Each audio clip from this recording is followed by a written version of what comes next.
Bonjour à toutes et à tous, j'espère que vous allez bien. Ici Mickaël Messa, donc je suis auteur, entrepreneur donc depuis l'âge de 19 ans et aujourd'hui j'ai eu beaucoup de chance ou beaucoup de travail également, avec beaucoup de travail de vivre en fait la vie de mes rêves grâce à un mindset de gagnant, comme j'aime l'appeler.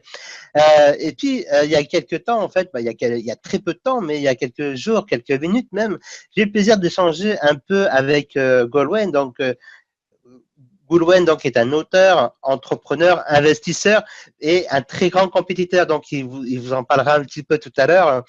Et effectivement, en plus d'être tout ça, donc il a investi dans l'immobilier en sachant en partant de zéro, puisqu'il avait un salaire légèrement, on va dire, supérieur au SMIC et encore tout juste quand il a démarré, mais il va vous en dire un peu plus. Alors, bonjour Goulwen, peux-tu te présenter avec tes propres mots et quel est ton parcours? Bonjour Mickaël. Comme tu l'as dit, voilà, je suis un entrepreneur sportif. Pour me résumer, j'aime les challenges. Ce qui m'anime dans ma vie, c'est les challenges. Alors j'ai plusieurs types de. Je suis passionné par dans plusieurs domaines. Donc le sport, essentiellement le sport et l'immobilier. Pour en revenir sur l'immobilier, j'ai commencé à m'intéresser à l'immobilier en 2006 quand j'ai fait mon premier investissement, quand j'ai dû me loger. Donc mon aventure a commencé en 2006 et sans le vouloir, en fait c'est monté crescendo. En fait, 2 ans plus tard, j'ai commencé à réinvestir dans un deuxième, troisième. Et en fait, c'est monté très rapidement jusqu'à avoir 14 appartements en moins de 5 ans. Après, donc j'ai dû absorber un peu toute cette charge de travail, tout ce que j'avais pu développer en 5 ans. Ça a vraiment pris une grande part dans ma vie. Ça a vraiment été une grande passion, l'immobilier. Donc après, j'ai fait une petite pause de 2 ans à résoudre des petits soucis, à continuer d'apprendre, de me former, d'échanger sur le sujet pour progresser tout simplement.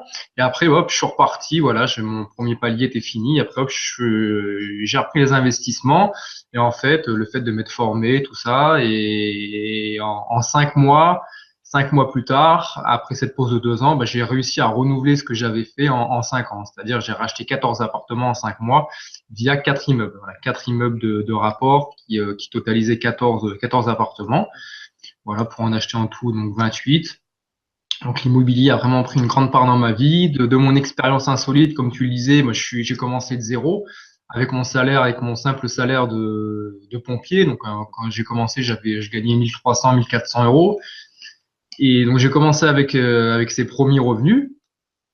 Mais je me suis pas laissé décourager pour autant. Après voilà, j'avais pas non plus cette optique et cette vision de vouloir acheter plusieurs biens. J'avais juste mon principe, mon optique, c'était de me loger, donc d'acheter mon propre logement.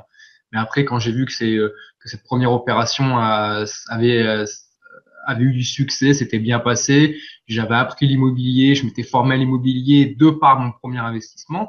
De là, je me suis dit, si j'ai réussi à en faire un, pourquoi pas en faire un deuxième, un troisième. Donc, j'en ai fait un deuxième, un troisième. Là aussi, je me suis rendu compte qu'il n'y avait rien de compliqué. Donc, je me suis dit, pourquoi ne pas continuer? Et voilà. Et ça a pris jusqu'à 25 appartements, dont 4 immeubles. Donc, et de là, en fait, voilà, en partant de zéro, je me suis dit, moi, j'ai une philosophie, c'est si lui y arrive, moi aussi, je peux y arriver. Et si j'y arrive, donc chose que j'ai réussi à faire, d'autres y parviendront. Donc, moi, je suis quelqu'un, je suis dans le partage. Donc, en fait, j'ai voulu partager mon expérience, mais la partager vraiment en dévoilant, on va dire, la partageant, on va dire, de façon naïvement, c'est-à-dire de tout dévoiler, de vraiment tout dévoiler, toutes les étapes, étape par étape, que j'ai dû faire pour investir dans un, deux, trois, jusqu'au 25e appartement. Donc, j'ai tout dévoilé, mes comptes en banque, mes schémas que j'ai fait mes schémas comptables, financiers que j'ai fait pour continuer d'emprunter, toutes les problématiques que j'ai eues, parce que 25 appartements, c'est bien beau, c'est des beaux investissements, mais il y a les soucis aussi qui vont avec. La gestion des locataires, les impayés, les réparations, enfin, j'en passe, tout ça, je l'explique dans le livre. Donc voilà, c'est un livre que j'ai écrit à cœur ouvert où je dévoile vraiment absolument tout. Donc, effectivement, si vous voulez vous procurer le livre, vous pouvez aller sur Amazon hein, ou dans une librairie à côté de chez vous. Le livre, c'est comment je me suis constitué un patrimoine de plusieurs millions d'euros avec un salaire de 1750 euros. Et effectivement, pour l'avoir lu, d'ailleurs, j'ai laissé un commentaire sur Amazon très positif parce que moi, je l'ai lu de mon côté en un week-end, en 2 jours, quoi. Et effectivement, vraiment un livre enthousiasmant. Et en plus de ça, en plus de vous parler d'immobilier, Goldwyn, en fait, vous parle également d'état d'esprit. Parce qu'effectivement, en fait, l'immobilier, c'est un outil, c'est un véhicule qui va nous emmener, d'ailleurs, et tu le dis aussi, hein, Roland, c'est un véhicule qui nous emmène du point A au point B, en fait. Et voilà. Alors, ce véhicule-là, ça peut être aussi bien la compétition, et comme tu le pratiques, de haut niveau, en plus, parce que ce qu'il vous a pas dit, c'est qu'il est également champion du monde, donc peut-être qu'il en parlera un petit peu tout à l'heure. Mais, et puis bon, en fin de compte, moi, quand j'ai lu son premier livre, il y a un peu avant Noël, hein, en début décembre, je me suis dit, waouh, cet état d'esprit, en fait, de gagnant, quoi, parce que tout ce qu'il entreprend, je vais pas dire qu'il réussit tout, parce que forcément, il apprend aussi beaucoup. Voilà, effectivement. Mais en tout cas, il réussit beaucoup de choses de ce qu'il entreprend. Donc, comment s'y prend-il, quoi? Parce que c'est ça aussi que les gens veulent. Quel est ton état d'esprit et que tu partages un petit peu dans le livre, mais là, est-ce que tu veux développer un peu ça et comment toi, tu te conditionnes pour avoir ce mental d'acier, de gagnant? L'état d'esprit, il vient en fait, c'est tout simple. L'état d'esprit, ça vient, j'ai pas l'immobilier, le sport. Donc, comme tu disais, voilà aussi, j'ai une double casquette. J'ai une casquette sportive aussi. Il y a pour faire court, pour résumer, il y a, et j'y reviendrai après, mais il y a en 2011, donc il y a 5 ans de ça, en 2011, je me suis lancé un défi. Mon défi, c'était de faire un Ironman. Donc, pour ceux qui connaissent pas un Ironman, on va dire, c'est un triathlon XXL où il y a 3,8 km de natation, 180 km de vélo et un marathon. Et ça, c'était un gros challenge. Je me suis dit, faut que j'y aille, faut que j'aille affronter cette peur, faut que j'aille prendre mes responsabilités. J'en avais convaincu mon esprit que je pourrais le faire, que c'était faisable. Entre guillemets, on va dire, avec mon esprit, on s'était mis d'accord, on s'était dit, bon, maintenant, faut y aller, quoi, parce que je l'avais convaincu, donc je pouvais plus reculer. Et j'ai été à Nice et j'ai réussi. J'ai réussi à terminer cet Ironman. Donc ça, c'était il y a 5 ans, en 2011.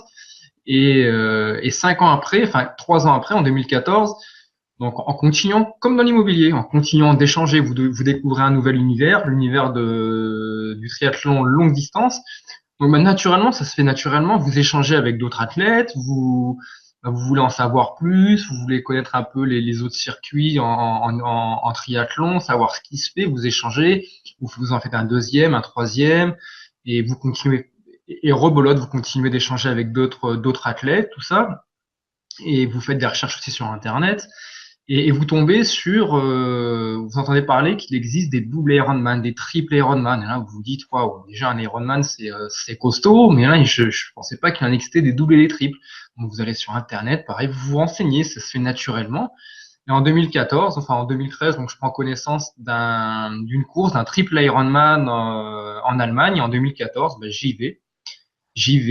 Donc là, c'était l'Ironman x3, donc 11 km, 11 km 4 de nage, 560 de vélo et 126 km de course à pied. Des distances qui peuvent paraître assez hallucinantes. Bon, j'ai été avec ma foi, avec mon cœur, avec ma volonté, avec ce qu'il faut savoir. Quand je me suis inscrit à Nice en 2011, je savais pas nager. Alors quand j'entends que je savais pas nager, je savais juste nager vulgairement la brasse. Voilà, je savais pas nager le crawl, fallait pas me demander de nager le crawl. Je savais que nager la brasse et 4 mois avant la compétition, j'avais même pas de vélo de course. Je l'ai acheté au Trocathlon, le vélo de course. Enfin, j'ai tout fait un peu à l'arrache. Mais c'est pas grave. J'étais convaincu que j'allais réussir. Voilà, fallait que je termine. Moi, les excuses, je veux pas en entendre parler. Et moi, c'est ce qui me fait avancer dans la vie, c'est le refus d'abandonner et le refus de toute excuse. Et en 2014, donc je découvre ce triple Ironman de Lenzane. Donc pareil, comme en 2011, la boule au ventre.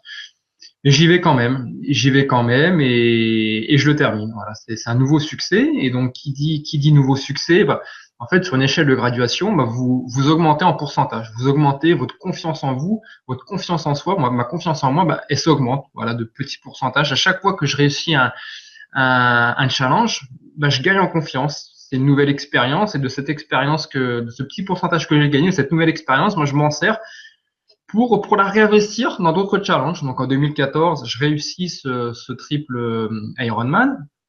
De cette compétition, bah pareil, on est dans l'échange, on apprend qu'en fait cette compétition fait partie d'un circuit mondial, donc qu'il existe un circuit mondial en ultra triathlon, chose que je connaissais pas du tout, mais pareil, ça je l'ai appris en échangeant, en discutant.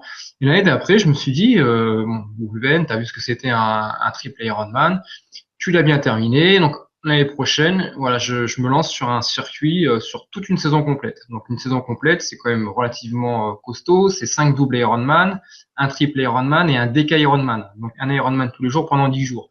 J'ai fini ma saison en totalisant l'équivalent de 23 distances Ironman. Et je termine premier français et sixième mondial.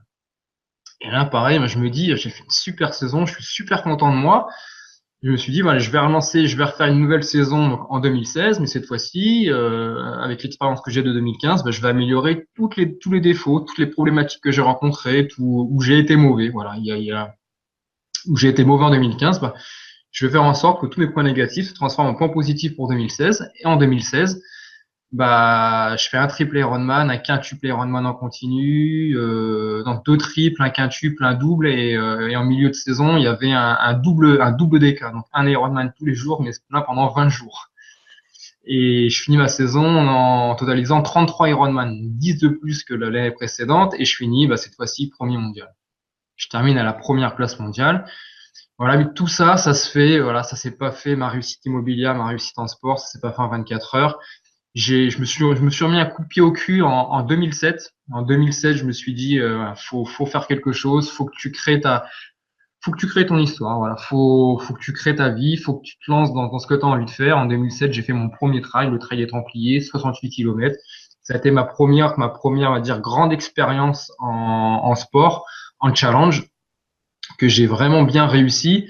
Et de là, c'est parti. Donc, un trail. Après, j'ai fait l'UTMB, l'Ultra Trail du Mont Blanc, 66 km, la CCC. J'ai fait le Tour des Géants en Italie, 330 km avec 24 000 balais de dénivelé positif.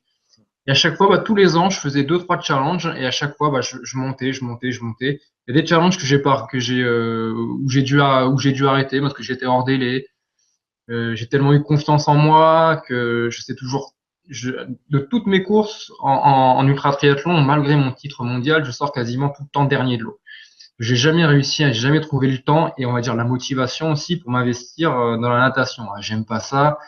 Mais moi, j'ai du mal à me mettre des coups de pied au cul pour nager. Et malgré ça, je me suis autorisé à faire la traversée de la Manche à nage aussi l'année dernière. Alors, ça se passait très bien pour faire court, mais en fait, j'ai dû arrêter au 20e kilomètre de nage. J'ai à peu près 40 kilomètres à faire, et j'ai dû arrêter au 20e kilomètre. Enfin, j'ai dû arrêter. La logistique, mon bateau accompagnateur m'a demandé d'arrêter parce que j'allais être, entre guillemets, hors délai. Je leur avais dit 18-20 heures. Eux, ils avaient estimé le temps pour arriver en France à plus de 24 heures. Et voilà, il n'y avait pas de contrat entre nous, c'était juste de la parole. Et ils ont refusé de m'amener jusqu'au bout. C'était une grosse déception, mais à la fois, c'était très enrichissant, c'était une superbe expérience. Mais voilà, je sais pas nager. Mais moi, voilà, mon état d'esprit, ma philosophie de vie, c'est pas un chrono, c'est pas des chiffres qui vont décider de ma vie. C'est moi qui décide de ma vie, c'est moi qui décide de ce que j'ai envie de faire. C'est pas des chiffres. Les chiffres, si je regarde mes chiffres en natation, mes chiffres, ils vont me dire, Goulven, t'es nul en natation. Et ils ont raison, ces chiffres. Ils ont raison de me dire que je suis nul parce que c'est la vérité. Mais c'est pas ces chiffres, c'est pas un chronomètre qui va me dire, qui va décider pour moi ce que je dois être capable de faire ou pas faire, ou ce que je dois entreprendre ou pas entreprendre. Ce que je dois entreprendre ou pas entreprendre, c'est moi qui le décide et c'est seulement moi. Pareil pour les gens. Il y a des gens aussi, il y a des amis, beaucoup de personnes que je côtoie qui me disent non, tu n'y arriveras pas, c'est fou ce que tu fais.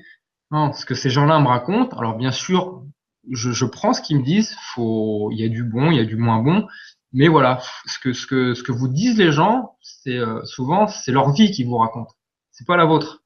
Donc quand vous avez envie d'entreprendre quelque chose, vous l'entreprenez, vous le faites, autorisez-vous à faire quelque chose. Au pire, vous réussirez pas, et ben la prochaine fois, vous le ferez de façon plus intelligente. Au moins, vous en sortirez grandi et surtout, vous n'aurez pas de remords à ne pas l'avoir fait.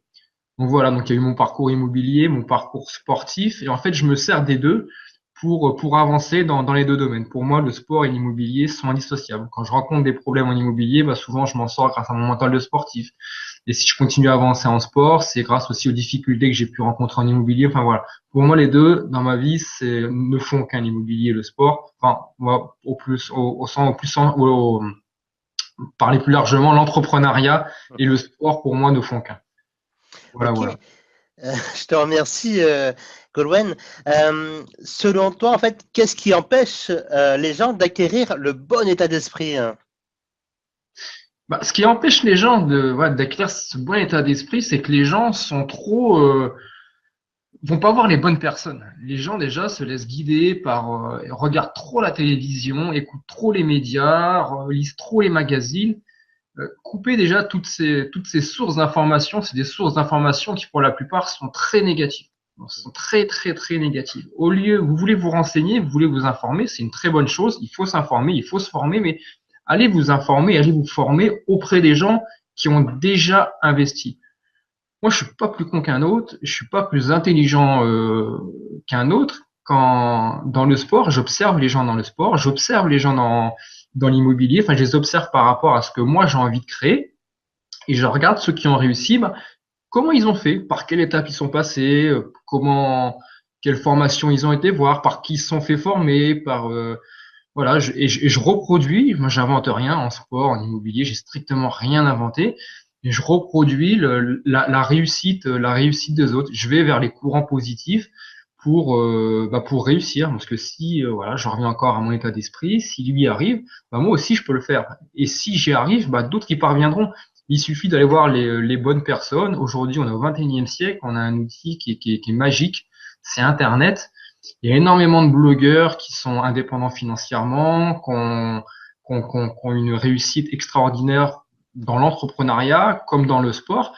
Allez voir ces gens, allez les côtoyer, allez leur demander des conseils, et vous verrez que si vous reproduisez à l'identique ce qu'ils ont fait, mais il n'y a pas de raison que ça marche pas pour vous, tout simplement. Ok, top, merci. Et donc, quels sont les trois conseils ou techniques que tu pourrais préconiser aux personnes qui veulent apprendre à cultiver un mental gagnant? Si on devait retenir uniquement trois conseils de tout ce que tu as partagé, Ouais. quels sont pour toi les plus importants? Même si on sait qu'ils sont tous importants, mais voilà, on va s'en tenir à trois. Bah, trois, là, comme ça, déjà, interdisez-vous les excuses. Ça, c'est fatigant. Ça me fatigue les excuses d'entendre les gens qui, quand ils n'arrivent pas à faire quelque chose, ou hop, de suite, ils passent par la case des excuses. Donc, déjà, les excuses, arrêtez. Tout le monde peut tout réussir. Tout le monde, à partir du moment où vous avez convaincu votre état d'esprit de le faire, il reste plus qu'à avancer pour le faire. Donc déjà, les excuses, arrêtez avec ça. Au lieu de trouver des excuses, trouvez des solutions. Vous verrez, c'est aussi facile de trouver des solutions que des excuses. Il suffit juste d'orienter ses pensées différemment. Donc, je dirais le refus des excuses. En deux, je pourrais dire le refus de l'abandon. Refusez-vous à l'abandon. Moi, en ultra triathlon, alors oui, je suis champion du monde ultra triathlon. Faut pas croire que ça a été facile. En immobilier, oui, j'ai écrit 2 livres, j'ai 25 appartements. C'est pas rose tous les jours, c'est pas facile. Pour en venir au sport, plus d'une fois, je me suis retrouvé quand je vous dis, dans des états critiques, à vomir plus de 5 fois pendant une compétition, à être à quatre pattes, ne plus pouvoir se relever. Bah non, je suis là, je veux dire, il y a des gens qui me soutiennent, il y a des gens qui se déplacent avec moi, il y a des gens qui investissent autant que moi, qui investissent autant d'énergie que moi pour ces compétitions. Déjà, vis-à-vis des gens qui me soutiennent, vis-à-vis de ces gens, par respect, je peux pas abandonner. Pour moi, c'est pas me dire, bah, tiens, je t'embarque avec moi dans une compétition, si j'y arrive pas, tant pis, on rentrera. Non, c'est un engagement. Déjà, j'ai pris un engagement avec moi-même, j'ai pris un engagement avec les gens qui me suivent. Donc, c'est hors de question que j'arrête. Après, voilà, il peut y avoir des aléas dans la vie, dans le sport, qui feront qu'à un moment donné, je serai obligé d'arrêter. Mais avant que cette obligation arrive, il y a beaucoup de solutions à trouver. Voilà. Un problème, une solution. Et le troisième point, on va dire, c'est l'état d'esprit. L'état d'esprit à avoir, donc se refuser l'abandon, se refuser aux excuses et avoir le bon état d'esprit. Euh, engagez-vous dans votre rêve, ayez un état d'esprit positif, un état d'esprit qui vous permettra d'aller au-devant des bonnes personnes. Et après, vous verrez que que ça glisse. Et voilà, mais voilà, faites vos projets un à un et grandissez avec vos projets. C'est en faisant des projets que vous grandirez. Ok, donc on va passer à d'autres questions, mais auparavant, pour toutes les personnes qui nous écoutent, Goldman, et qui voudraient aller plus loin avec toi, tu as d'ailleurs écrit plusieurs livres. Est-ce que tu peux nous en parler, tu peux nous en dire un peu plus? Oui, pour en revenir, donc mon premier livre, j'ai sorti en 2015, avril 2015. Donc c'est comment je me suis constitué un patrimoine de plusieurs millions d'euros avec un salaire de 2750 Est-ce que euros. tu l'as à côté de toi peut-être? Donc voilà, hop, celui-ci aux éditions Maxima, donc qui se vend très très bien et qui a été une grande source d'inspiration pour beaucoup de monde. Il est très bien noté sur Amazon, il a d'excellents commentaires. Donc ça, comme je disais tout à l'heure, j'ai voulu raconter ma réussite en immobilier, comment j'ai fait pour investir appartement par appartement. Vous verrez j'ai même mis l'état de mes comptes, je crois, de 2012, de 2011 à 2013, quelque chose comme ça. Alors là, j'ai jamais eu une épargne très florissante, mais voilà, j'ai voulu en faire un livre pour tout raconter, pour vraiment que ça puisse en inspirer d'autres. Alors ce livre, c'est mon histoire, comme je dis. Je vous demande pas de l'acheter pour faire du Boulevard Tristan. C'est l'acheter, mais pour vous inspirer faut savoir le lire, c'est pour vous inspirer, pour trouver des solutions. Il y a, comme je le dis à la fin du livre, voilà, c'est mon histoire. Le but de ce livre, c'est de vous motiver à investir. Peu importe que vous soyez encore une fois intérimaire en CDD, euh, en étant en intérim, en étant en CDD, soit qui veut investir, investira. Soit qui veut pas investir, c'est qu'il veut pas investir, ou alors encore une fois, il est passé par la case excuse. Moi, dans mon jeu de société, à moi, dans mon jeu de vie, il y a pas la case excuse. Donc, je sais pas ce que c'est cette case. Mais même si vous êtes en intérim, vous pouvez investir. Déjà, il faut commencer par aller voir des organismes bancaires, faire le point avec eux. Ça, c'est la première chose. Et voilà, comme je dis, ce livre, c'est pour vous inspirer, pour vous dire, voilà, tu veux acquérir ta résidence principale, tu veux acquérir un premier bien, c'est possible. Et tu peux en acquérir 3, 4, 5. Je vous dis pas d'en acheter 25. Comme je le disais, voilà, c'est mon histoire. C'est un livre pour vous inspirer, pour vous dire que vous aussi, vous pouvez investir, vous pouvez écrire votre histoire. Donc ça, c'est le premier livre. Et le deuxième, qui est sorti, c'est tout frais. Il est sorti, je l'ai reçu il y a 2 ou 3 jours. Donc c'est un livre de citations. En fait, moi les citations, ça m'inspire énormément. Ça remplace un long discours. Souvent, il y a des longs discours, on ne comprend pas tout le discours. Vous lisez une citation, vous comprenez de suite. Et en plus, les citations, c'est d'autres personnes qui ont rencontré ces mêmes problématiques il y a des dizaines, voire même des centaines d'années en arrière, et qui ont réussi à résoudre ces problématiques et qui en ont fait des citations. Voilà, on comprend, ça parle à tout le monde, les citations. Donc en fait, le livre, c'est toujours aux éditions Maxima, c'est rester motivé toute l'année. Donc en fait, donc il y a 365 citations, mais je voulais pas balancer 365 citations comme ça. En fait, c'est à chaque début de mois, je raconte une histoire qui m'a fait grandir. Alors il y a plusieurs mots-clés, il y a la victoire, la volonté, mes échecs, recommencer. Et à tous ces mots-clés, j'associe une histoire, et à tous ces mots-clés, j'associe 30 citations. Donc voilà, c'est un livre qui est vraiment très motivant, qui pourra vous permettre de voir un peu les prouesses, on va dire, en immobilier et en sport que j'ai pu faire, que j'ai pu réaliser, et ça pourra vous en inspirer. Donc voilà pour les 2 ouvrages que j'ai écrits, et il y en aura d'autres à venir dans les années, ça c'est sûr. Super, je te remercie donc pour partager cette expérience avec les auditeurs, les lecteurs et les auditrices également. Et donc maintenant, Goldwyn, au début de cette intervention, tu as parlé un peu de confiance en toi. Maintenant, parlons de ta confiance. Nous savons que certaines phrases, en fait, nous savons que certaines phrases nous marquent et nous blessent dans notre confiance en nous. Pour toi, quelle a été cette phrase et comment as-tu réussi à t'en détacher? Une phrase qui aurait pu me blesser, qui aurait pu me faire grandir par la suite. Tout à fait. Alors, il y a pas réellement de phrase qui m'a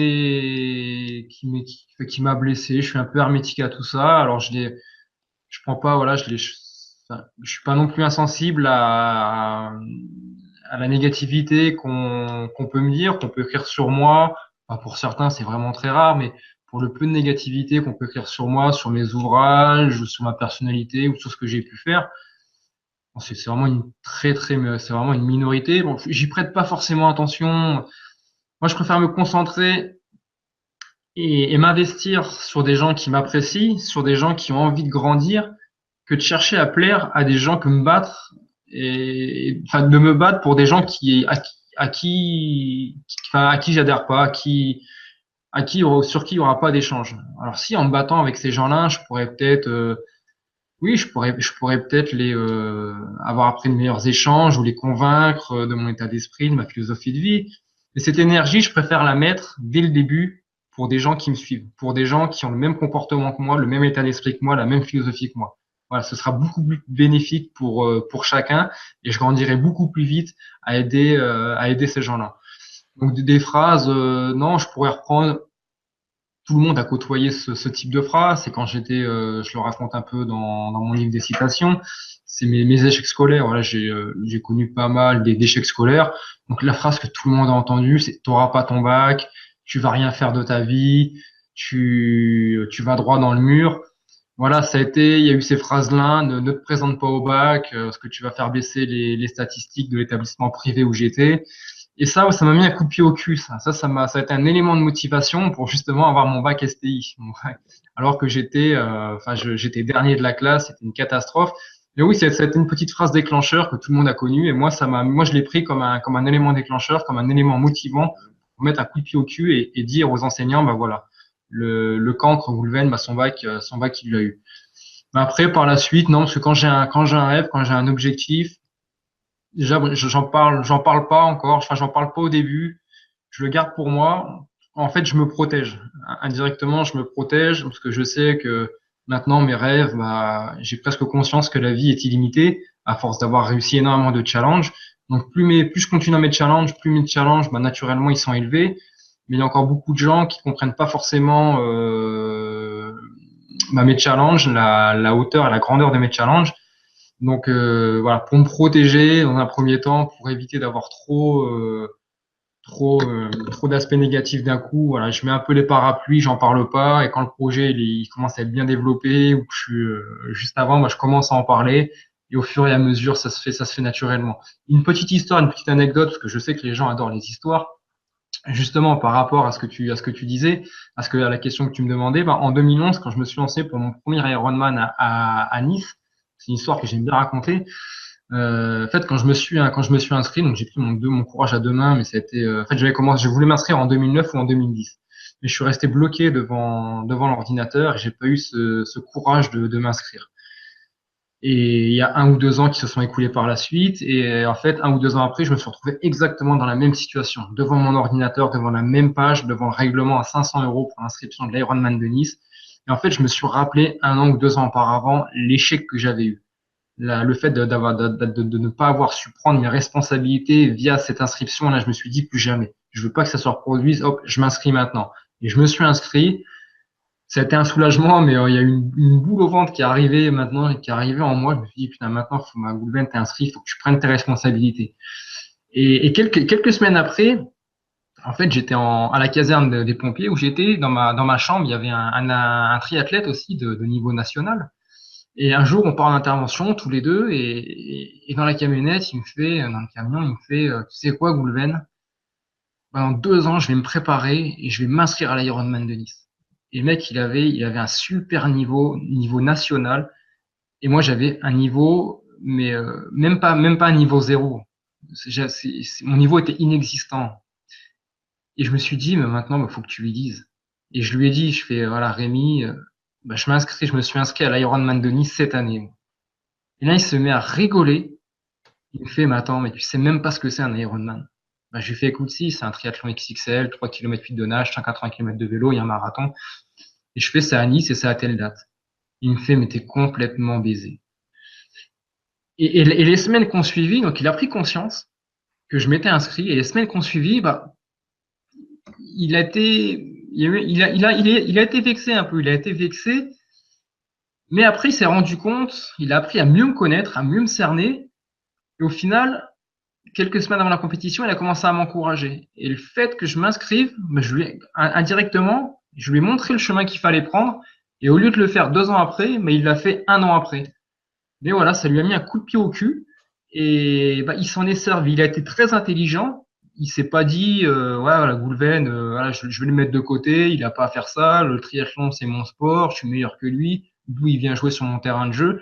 Non, il s'en est servi comme motivation. C'est quelqu'un qui a réagi très intelligemment et après qui a fait une grande carrière, qui a fait de très belles courses en distance Ironman. Donc voilà pour les petites anecdotes sur les phrases qui peuvent vous blesser. Voilà, faut pas en tenir compte. Ça doit pas vous arrêter en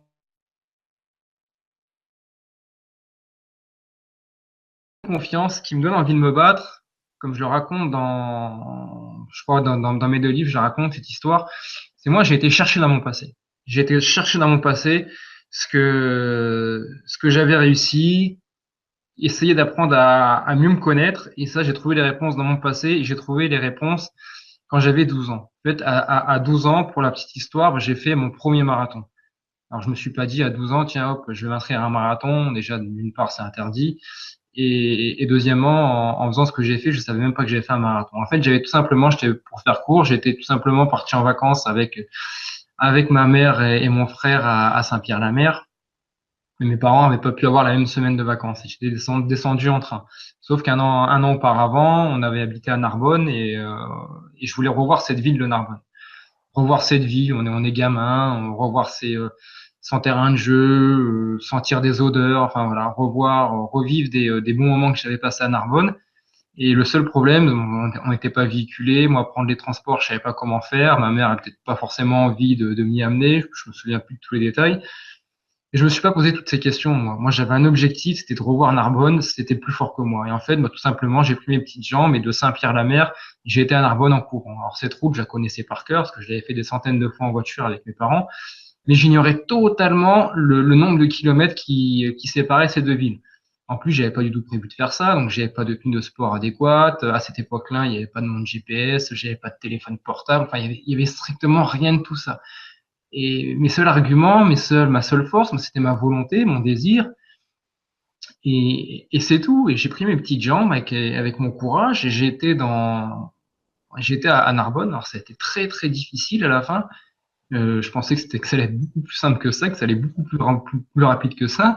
Mais finalement, je suis arrivé au panneau Narbonne et bon, j'ai pas pu aller plus loin tellement que j'étais épuisé, j'avais plus d'eau, j'avais même pas un centime sur moi, donc j'étais dans le magasin le premier magasin à l'entrée de Narbonne. Je me souviens encore, je rentre dans le magasin, j'avais même pas un sou, pas un centime. Je pensais pas devoir aller me ravitailler. Et j'ai pris une petite bouteille d'eau, j'ai mangé des bounty dans le rayon des chocolats, dans le rayon des chocolats, et je suis ressorti comme ça. Et après, je suis retourné sur Saint-Pierre-la-Mer et j'ai dû mettre 7 ou 8 heures pour faire ça. Mais en fait, j'ai jamais su que j'avais fait 42 kilomètres. C'est peut-être 5 ans ou peut-être 10 ans après, en me rappelant de souvenirs, en cherchant sur Mappy, en regardant à la distance qui séparait que Narbonne et Saint-Pierre-la-Mer, que j'ai vu que j'avais fait un marathon. Et en fait, je me suis servi de ça pour me dire, attends, t'as réussi à faire ça, tu l'as fait. À cette époque-là, il n'y a pas les médias pour vous dire s'il n'y a pas toute cette négativité ambiante pour vous dire ce sera pas possible. Il y avait personne, j'avais aucun électron négatif autour de moi pour me dire non mais tu te rends pas compte, t'as 12 ans, tu peux pas le faire, tu pourras. Non, j'avais aucun électron négatif. Et en fait, voilà, je me suis servi de ça pour continuer à grandir maintenant. Et en fait, au jour d'aujourd'hui, tous les électrons négatifs, je les enlève de moi. C'est-à-dire les médias. Alors, je regarde la télé comme tout le monde, je lis les journaux comme tout le monde, mais maintenant, je suis assez grand et assez mature pour savoir ce qui est bon à prendre dans des médias, bon à prendre dans les journaux et dans les magazines. Voilà, et je sais que ce qui est surtout bon à prendre, c'est l'expérience de ceux qui ont réussi et qui ont échoué. Parce que l'échec aussi, c'est des très bons arguments et très bons éléments pour pas reproduire justement ces mêmes erreurs. Donc voilà, pour en revenir à ta question, voilà, moi ce qui m'a fait, ce qui m'a servi de tremplin, de fighting spirit, de tout ça, c'est mon passé, c'est en allant chercher ce que j'ai réussi à faire à 12 ans pour le reproduire à une échelle beaucoup plus importante à aujourd'hui.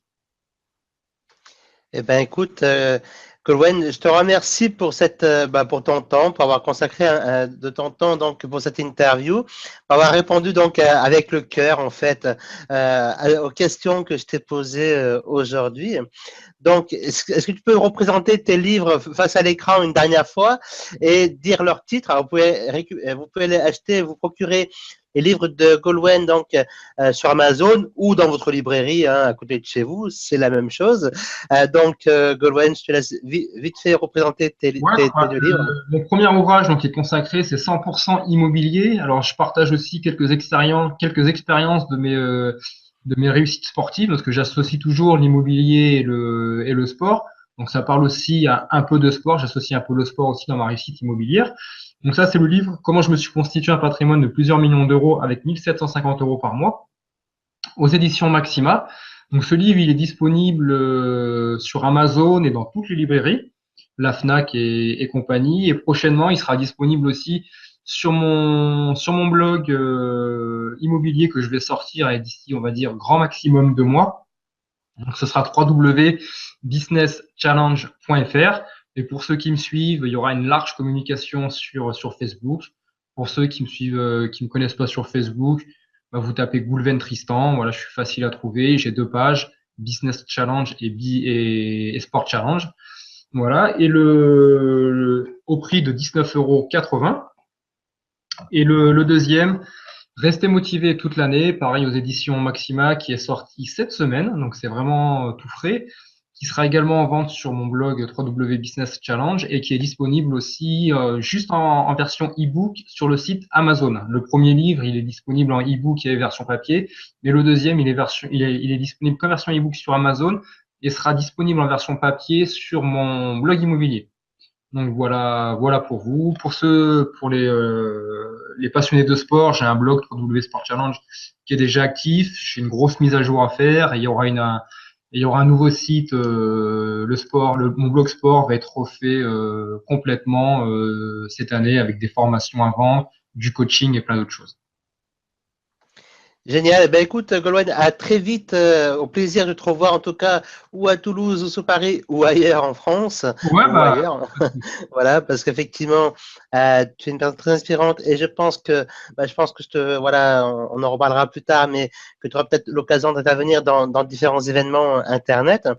Je te souhaite très bonne continuation, encore beaucoup de succès et puis une belle vie. Hein, en tout cas, voilà, en cette nouvelle année, une belle vie encore. bah, merci à toi pour de m'avoir contacté pour cette interview, merci à toi pour cet échange. Et voilà, comme tu l'as dit, bah, à très vite en France ou hors de France même. Bye bye. À bientôt, bye bye.